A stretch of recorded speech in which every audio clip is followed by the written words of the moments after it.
sitting next to an enormous pile of enormous books because I am way too deep in the reads lately, and it's been months since I've done a proper book review because I've been bogged down in one singular book pretty much since the start of 2025. That book is The Making of the English Working Class by E.P. Thompson. Now, this is one of the best books I've read in quite a while, so I am chomping at the bit to do a full, proper review of it when I actually fucking finish the thing.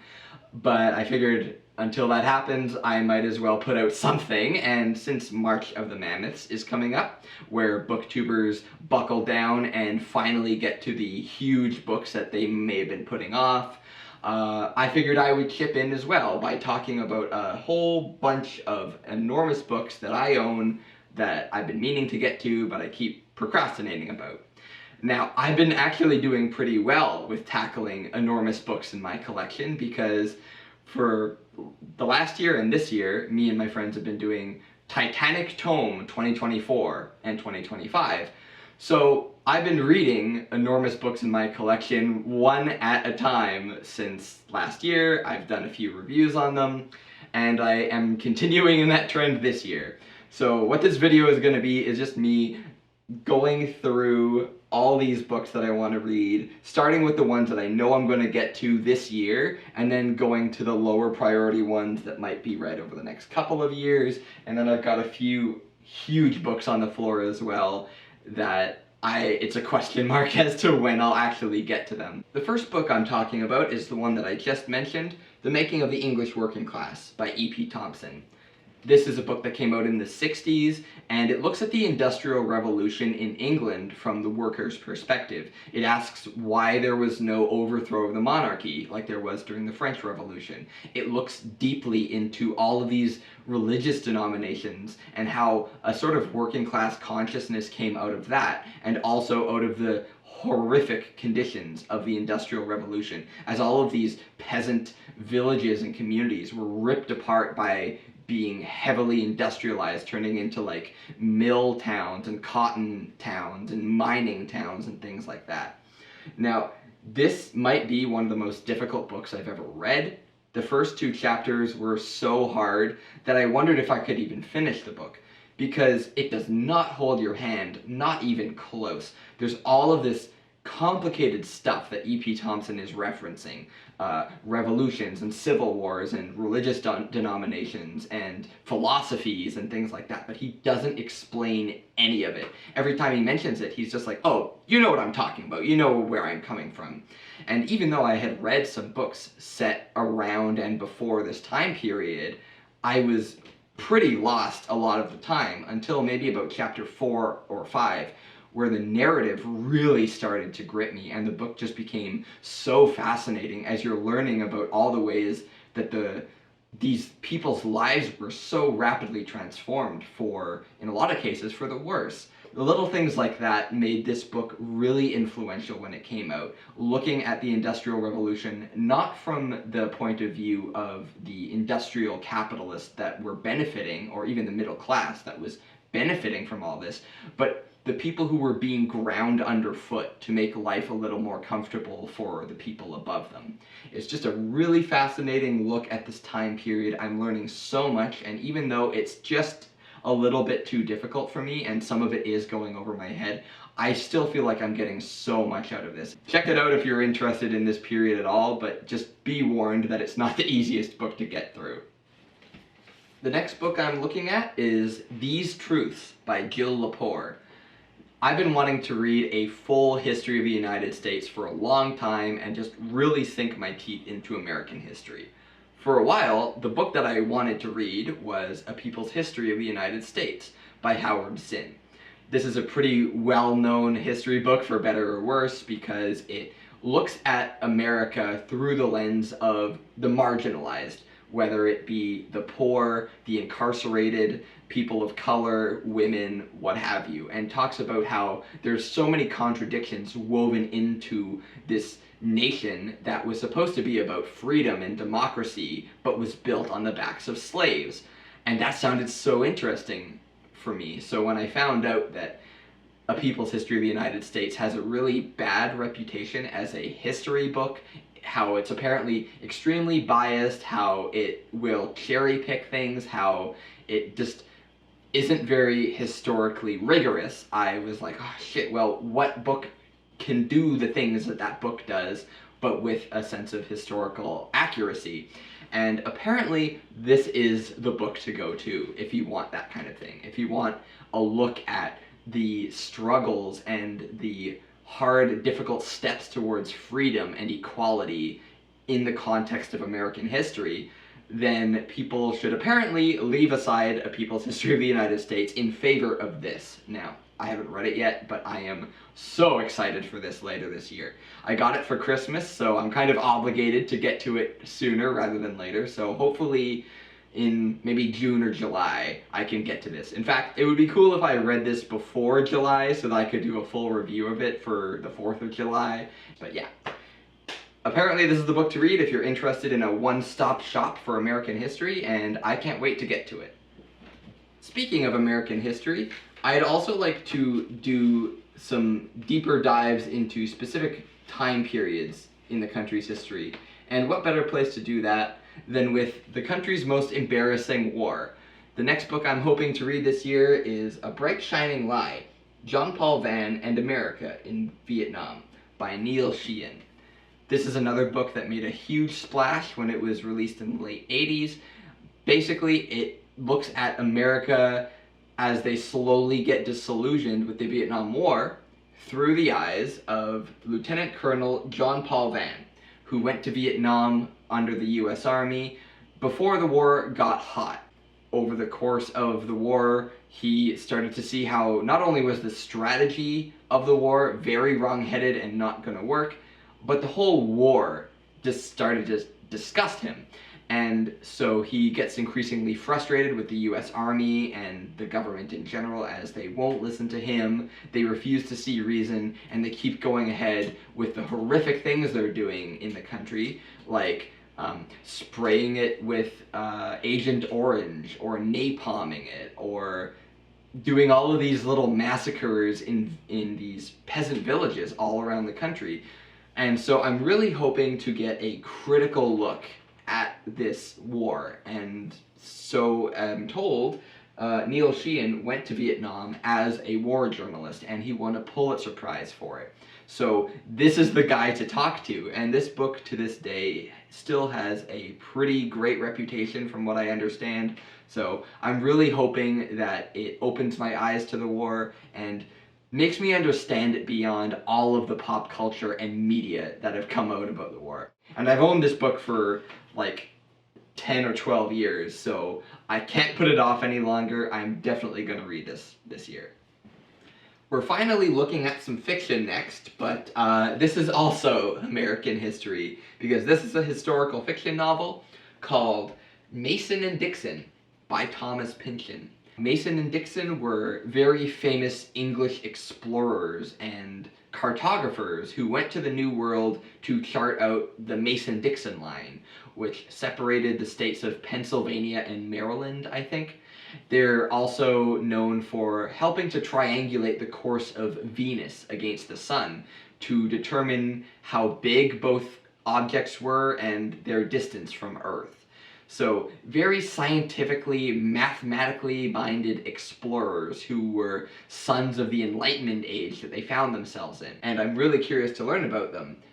But they get a pretty strange treatment in this book from what I'm told, because Thomas Pynchon puts the fiction in historical fiction.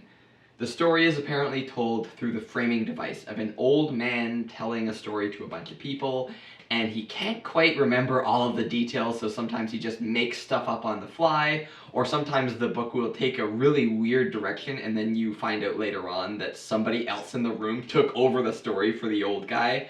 So apparently there's things like talking dogs in this book, as well as introductions to real historical figures. So while you're learning stuff, while you're getting sort of an 18th century pastiche in the way that the story is told, you're also getting some wacky postmodern fantastical details thrown in. Apparently the book is really humorous, but also very dark and gritty at times, and there's a lot of adventure and danger and all this stuff thrown in. So I don't know quite what to expect out of this book, but I am so curious to know why Thomas Pynchon is considered a modern master of storytelling. The next books probably don't need any introduction. I got them both for Christmas and my birthday, one after the other, and they are the Iliad and the Odyssey by Homer. These books are, of course, not Titanic tomes on their own, but this year what I'm hoping to do is to read both of them back to back. I have read the Odyssey before, but it was a very old prose translation of the book, and so what I'm hoping to do is read these modern verse translations that get into the rhythm and the cadence of the actual original epic poem. I've been told that these Emily Wilson translations are absolutely fantastic, so I'm excited to sink my teeth in and finally get these ancient stories that I've heard so much about, that have been referenced in so many pieces of media and art and all this stuff. The story is, of course, about the Trojan War, where, you know, the sack of Troy, the wooden horse, Achilles, all that stuff, this epic 10-year siege on this ancient city, and then eventually, you know, the Greeks triumph, and Odysseus goes back to Greece, but on the way back he gets captured and held hostage by a demigoddess for something like 10 years, and then he fights Cyclopses, and he gets trapped between Charybdis and Scylla, or whatever their names are. I can't quite remember because it's been years since I read the Odyssey, but I'm so excited to go back and really do a more faithful translation of these two epic works. So yeah, not much to say about these. I'm sure you've heard of the Odyssey and the Iliad, and all I can say is they're not as difficult as you might think. I read the Odyssey and it was so much fun. There was so much humor in it, and it was exciting and really memorable in places. So yeah, this is going to be a thrill ride for sure. So, the books I've just talked about are books that I definitely intend to get to this year. But now we're kind of moving away from that to books where I'm probably going to read them in the next few years, but I'm not sure exactly when. This first book I intend to start this year, but I know I'm not going to get through it. I'll probably end up reading it well into 2026. And that book is Art in Theory, an anthology of changing ideas from 1900 to 2000, edited by Charles Harrison and Paul Wood. I say edited because this book and the other 2 volumes of this series basically compile all of these essays and articles and interviews and speeches and letters by artists and historians and cultural critics and art critics and all these people who were just trying to figure out what the hell was going on with art.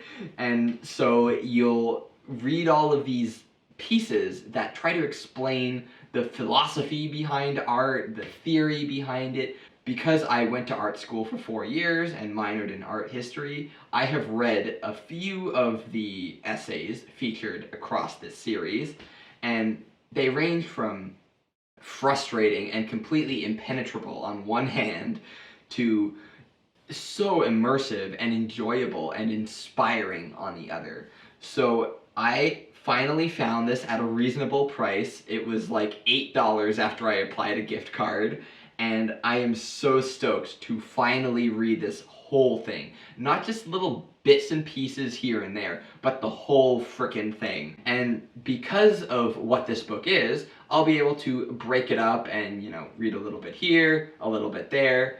I'm definitely not going to be reading this cover to cover without breaking it up.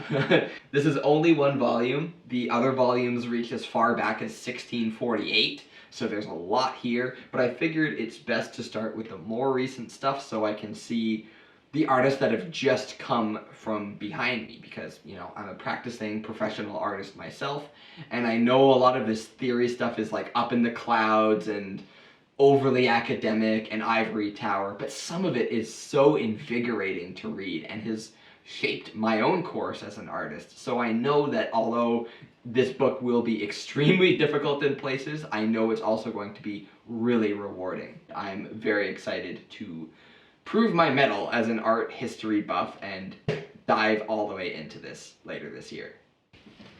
We are moving right along, getting through one of these massive books at a time, but I hope you don't mind me speeding things up here because I'd like to talk about these next 3 books all as a group. They all deal with oppressive, tyrannical governments ruining and destroying the lives of millions of people that live underneath them.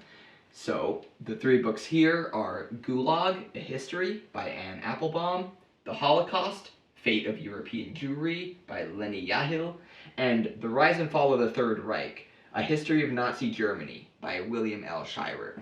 All 3 of these books are pretty distinguished in their own subject for shedding light on these events in a really definitive way. I believe all 3 of them have won pretty prestigious awards.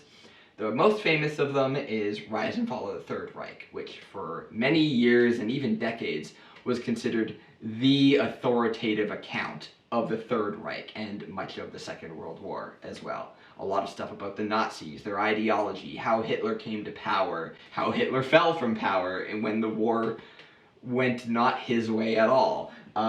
So this is a really, really dense study, and I've read parts of it, but I've never sat down and read the entire thing cover to cover, and I'm really excited to do that. Now the next one is on the Holocaust specifically, and even more specifically, it's on the Jewish experience of the Holocaust, because of course the Holocaust targeted many people, Romani people, gay people, socialists, communists, anyone who was on the left, people who had disabilities. I could go on and on. But of course, the Jewish people make up the lion's share of the Holocaust's victims. So this book dives very deep into that. And it also takes pains to dispel a lot of the myths that have come from the Holocaust. Namely, this myth that the Jewish people were very compliant as they went to their deaths. And this is not true.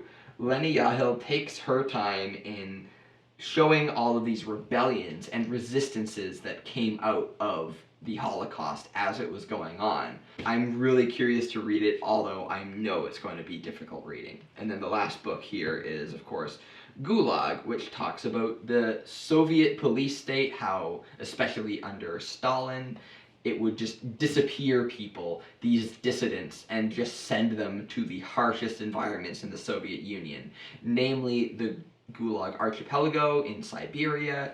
It would talk about these prison camps, the labor, how people would often never come back from it. I'm sure it's going to get into the horrific torture that happened as Stalin purged many of his own people because he was overtaken with paranoia and suspicion that somebody somewhere would turn against him.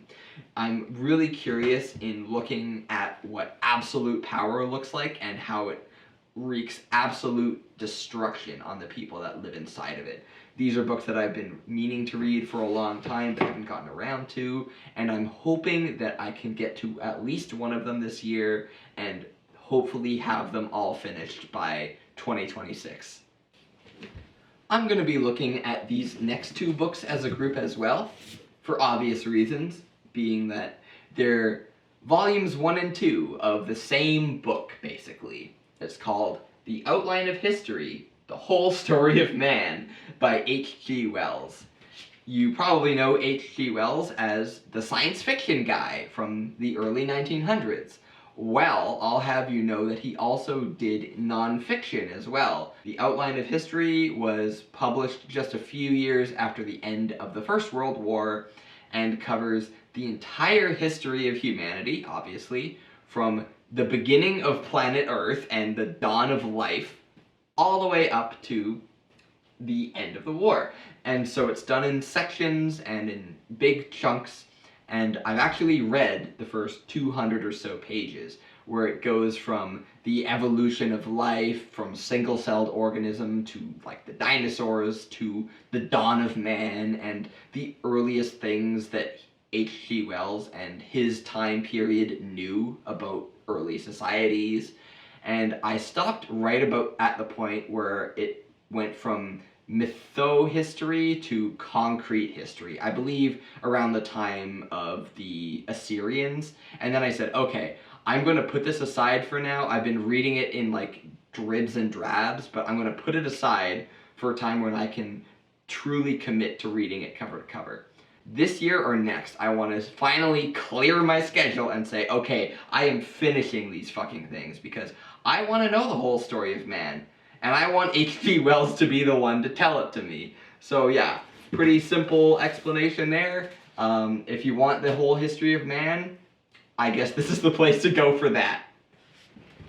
I bet you think we're done here, but we're not. I still have some massive books that I want to talk about, but I'm going to talk about these next ones a little bit briefer. These are other huge books I happen to own that I want to get to eventually, but down the road a bit. So the first one is another book by William L. Shirer. It's called The Collapse of the Third Republic, an inquiry into the fall of France in 1940. And this zeroes in on another aspect of World War II. The fall of France at the very beginning of the war. I'm so curious about this. I really want to get into World War II and know it in detail. So this seems like an ideal place to start. It's a 1,200 page book. I'm sure it's going to do a lot of contextualizing and reaching way back into France and Germany's history to tell the story, because France fell in, I think, like 6 weeks or 8 weeks into World War II. So you wouldn't think there'd be room enough to make a book this big on it, but I'm curious to know why this book is so goddamn long. Anyway, next up, we have the entire complete works of Lewis Carroll, the guy who wrote Alice in Wonderland.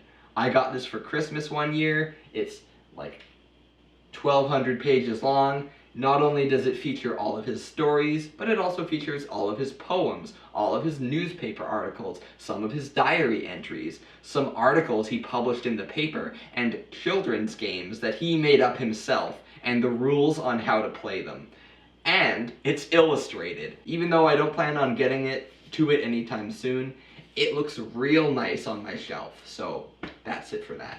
Last off, I thought I would show you the biggest books that I own, because aren't we all here to appreciate massive fucking books, okay? This is a biography on Marc Chagall. I'm sure you've all heard of him, but I'll explain anyway. Marc Chagall is a very famous Russian folk painter who lived in the late 1800s, early 1900s. He lived through the fall of the Tsarist Empire and the rise of the Bolsheviks and the Soviet Union, and he kind of fell into disregard, although the Soviet Union cherished him for his working class peasant vision of the world. They eventually started to not like him so much because he wasn't a social realist painter. Soviet Union is weird, okay? Especially when it comes to art. Anyway, I found this enormous coffee table art book in my university's love dumpster, where the university will sometimes throw out old things, including old art books from their library. And I said, holy shit, this book is normally like $100 when it's new. I am taking this even though I don't know a thing about Marc Chagall. And I've read little bits of it, I've looked at all the pictures multiple times, and I really want to get into this artist. And for anyone who wants to get into an artist, why not throw in everything and the kitchen sink by not only telling the entire story of his life, but also including prints of damn near everything he applied a paint and brush to. It's wild that a book this comprehensive and big could be made about someone that isn't that well known outside of Russia, but you know, sometimes you just gotta fall in love with art and you don't want to take any prisoners about it. So yeah, someday I would really like to read this entire thing on Marc Chagall, and even though I haven't read it yet, it's nice to keep around because you never know when like an intruder's gonna come in and you need something handy to bash their brains in with, and this book would surely do it. So that's that. So this is the biggest book I own in terms of its physical size, but now I want to show you the longest book that I own in terms of its page count. 5,000 pages, 6 volumes. It's The Second World War by Winston Churchill. That's right, the guy with the grumpy face and the cigars who beat the bejesus out of Hitler with airplanes, was also a ravenous writer. He was involved in a lot of world-shaking events and all of these wars, including the Boer War, which is notable for the time that the English invented the concentration camps that Hitler was quite inspired by. So that's a little strange coinky-dink here.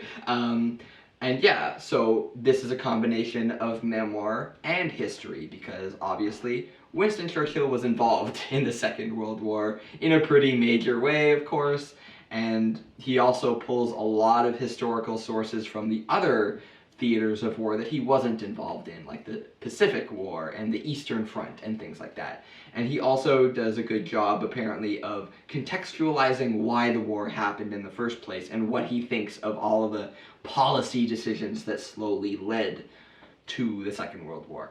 And for those who don't know his whole life, the Second World War, in a kind of morbid way, is the best thing that could have happened to Winston Churchill's reputation. He was known as an old blowhard, a warmonger, but one of his big vindications in history is saying that we cannot appease Hitler. We can't just give him the Sudetenland and expect him to just be satisfied and stop doing what he's doing. We need to fight him again. And of course, nobody had an appetite for another world war that would destroy countless lives, millions and millions of deaths, all of these governments collapsing. Nobody wanted that. But here he was being like, okay, I don't care what anyone else says. We have to treat this like, we have to arm like it's World War II tomorrow. So that is the best thing about Winston Churchill that you can probably say about him. It's also, of course, a very important historical document, because how often do you get 5,000 pages from one of the most important figures in one of the most important wars in human history? So, of course, it's a special series of books. And everyone knew it because they sold like hotcakes when they came out. While I hear it's very dry and very tedious and very difficult to get through, one of these days I would like to read it. I don't know when that's going to be, but I have it for a reason. I'm very happy that I inherited it from my grandfather, so I am definitely going to make a point to read this at some point in my life. And yeah. There you have it. You know, as I sit next to this safety hazard here, I'm beginning to wonder if maybe my reading ambitions for the next couple of years aren't a little too ambitious.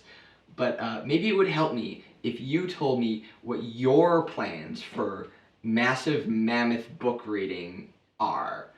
Because if I'm gonna suffer, then you have to suffer too. So tell me about the really long books that you hope to read, that you keep putting off, that you shouldn't be putting off anymore, and maybe we can all commiserate in the comments about how there's just too many gigantic books in the world to finish within one lifetime. I hope to do a review of The Making of the English Working Class, hopefully next month. And some of these other books I hope will feature in my reviews in the next year or two as well.